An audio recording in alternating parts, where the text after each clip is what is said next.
नवरात्रि चालू होने वाली है, तो आइए जान लेते हैं कि माता के 9 स्वरूपों को यानी 9 दिन में अलग अलग दिन हम किस चीज का, किस वस्तु का हम माता को भोग लगाएं जिससे माता की प्रसन्नता हमें प्राप्त हो। प्रथम दिन शैलपुत्री माँ का माना जाता है।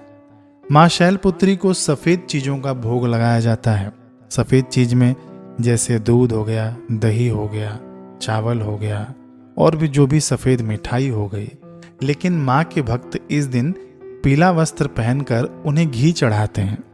तो माता शैलपुत्री का जो मुख्य भोग है वह गाय का घी है। प्रथम दिन इस दिन देवी माँ के चरणों में गाय का शुद्ध घी अर्पित करने से व्यक्ति को हर तरह के रोगों से मुक्ति मिलती है।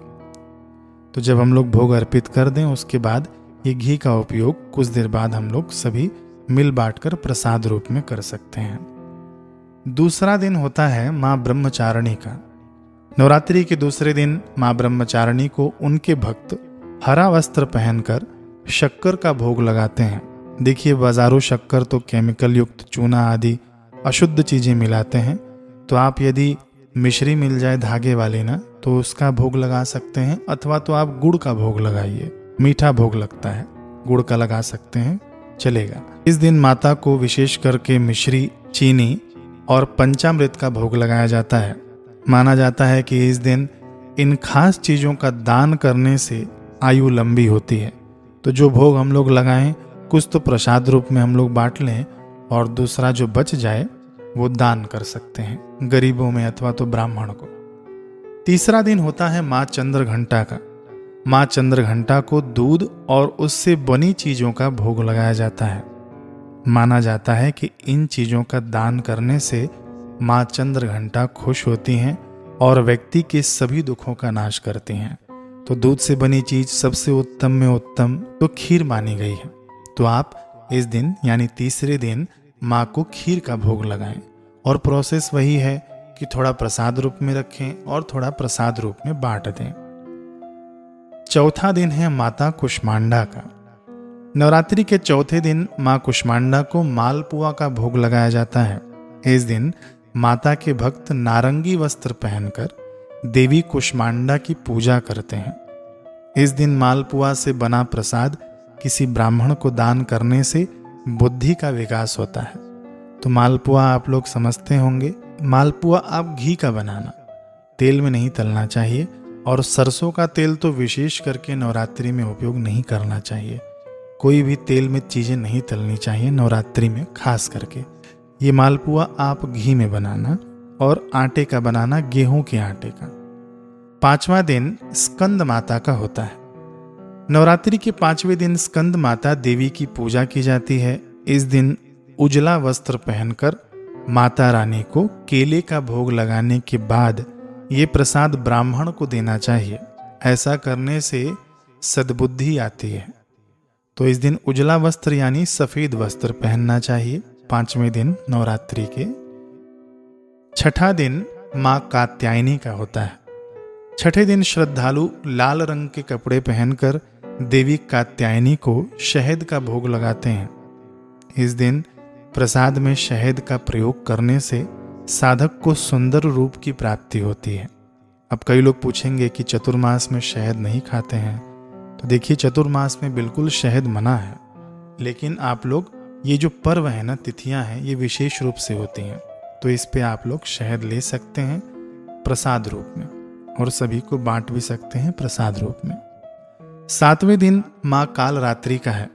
नवरात्रि के 7वें दिन कालरात्रि देवी की पूजा की जाती है। इस दिन माँ के भक्त नीले वस्त्र पहनकर देवी को गुड़ का भोग लगाते हैं। कहा जाता है कि इस दिन भगवती को गुड़ का भोग लगाने से व्यक्ति शोक मुक्त होता है। तो देखिए, पहले भी हमने गुड़ का भोग लगाया क्योंकि शक्कर अशुद्ध होता है। मैंने कहा था कि आपको मिश्री मिल जाए धागे वाली तो वो लगाना, नहीं तो गुड़ लगा देना। लेकिन यहाँ पे 7वें दिन भी आपको माँ को गुड़ का भोग लगाना है। गुड़ का भोग लगाने के बाद गुड़ का दान करें। दान किसको करें कि रोटी और गुड़ गाय को अर्पित करें, गाय को खिलाएं। इससे शोक मुक्त होता है व्यक्ति, शोक उसके पास फटकते नहीं हैं ये प्रयोग करने से। 8वें दिन माता गौरी का होता है। इस दिन महागौरी की पूजा की जाती है। श्रद्धालु इस दिन गुलाबी वस्त्र पहनकर माँ को नारियल चढ़ाते हैं। नारियल का भोग लगाने के बाद नारियल को सिर से घुमाकर बहते हुए जल में प्रवाहित कर दें। मान्यता है कि ऐसा करने से आपकी मनोकामना पूरी होगी। कई जगह पर तो लोग नारियल, फूटा हुआ नारियल का भोग लगाते हैं, उसको प्रसाद रूप में बांटते हैं। तो बाकी विधि और ब्राह्मण द्वारा तो यही बताया जाता है कि खड़ा नारियल आप भोग में लगाइए, बिना फोड़े हुए ही उस नारियल को, पानी वाले नारियल को घुमाकर आप अपने सर के ऊपर से उसे किसी जल में प्रवाहित कर दें। जल में यानी नदी में, तालाब में आप प्रवाहित कर सकते हैं इसे।